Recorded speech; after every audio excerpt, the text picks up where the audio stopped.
Jake hadn't noticed the woman by the car yet. He was too focused on the little girl and the blue bicycle between them, its chain hanging loose and sad, the way bikes look when they've been loved hard and maintained never. The girl had walked it down his driveway herself, 5 years old, curly blonde hair, pink leggings, boots that were slightly too big. She'd knocked on the open garage door with the back of her knuckles like a grown adult and said, "Excuse me, my bike is broken and I live next door now." Jake had put down his wrench. "You live next door now?" "We moved Saturday," she said. "I'm Gracie." "Jake." He crouched down to the bike. "Let's see what we've got." The chain had slipped the rear sprocket, a 2-minute fix.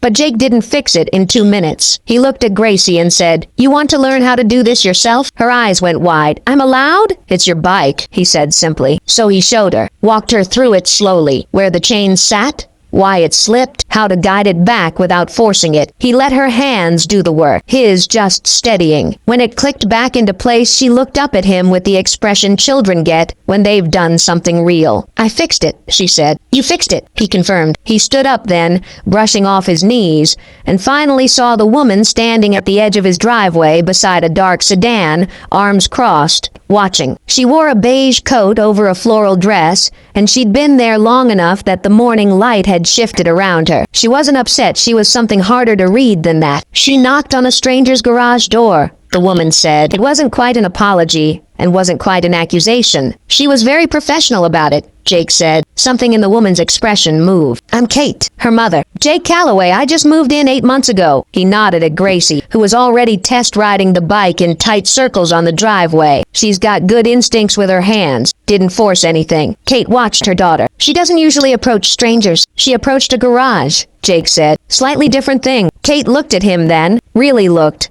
the way people do when they're revising a first impression. "I'm going to be honest. I almost called her back." "Why didn't you?" She was quiet a moment. "Because you gave her the tool instead of doing it for her." He found out later, weeks later, after the 4 Saturday mornings when Gracie showed up to help with whatever he was working on. After the coffee, Kate brought over the 3rd time because she said she felt bad about the first 2 when she just stood in the driveway watching. He found out that Kate Merrill ran a company. A real one. 1,400 employees. Offices in 3 cities. A name that people in certain rooms recognized immediately. He found out because Gracie told him, with the casualness of a child reporting the weather. "Mom's the boss of everything," Gracie said, handing him a socket wrench on a Saturday morning. "At her whole company." Jake filed that information away without adjusting anything. Kate was still the woman who brought coffee and stood in the driveway biting her lip when Gracie got grease on her jacket and then didn't say a word about it because Gracie was grinning too hard. She asked him once,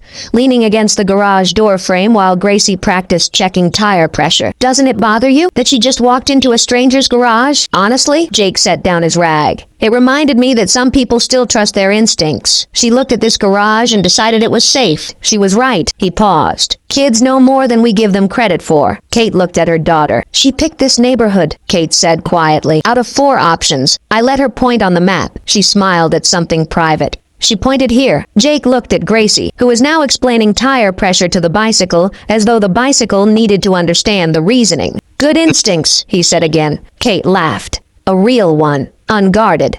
The kind she probably didn't use in the 3 city offices. "Yeah," she said. "She comes by it honestly. Some things don't announce themselves.